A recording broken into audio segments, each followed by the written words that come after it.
কম্বল পাইছেন? হ্যাঁ, কম্বল পাইলাম মুত্তাকি কল্যাণ ফাউন্ডেশন থেকে একটা কম্বল পাইছি।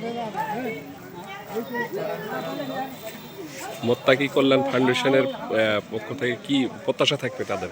জি ভাইয়া, মোত্তাকি কল্যাণ ফাউন্ডেশনের পক্ষ থেকে যে পাইছেন তাদের প্রতি কি প্রত্যাশা থাকবে আর? তাদের প্রতি অনেক ভালোবাসা দেওয়া হলো। মুত্তাকি কল্যাণ ফাউন্ডেশন অনেক কার্যক্রম করে, অনেক হলো গরিব অসহায় প্রতিবন্ধী মানুষের পাশে দাঁড়ায়। ঈদের সময় অনেক লোকের সাহায্য সহযোগিতা করে, আবার কোরবানির সময় আর নব মুসলিমদেরকে সহযোগিতা করে, তাদের কোরবানি করার সুযোগ করে দেয়। মুত্তাকি কল্যাণ ফাউন্ডেশন বেস্ট ফাউন্ডেশন আমাদের বাংলাদেশের মধ্যে অন্যতম একটি ফাউন্ডেশন।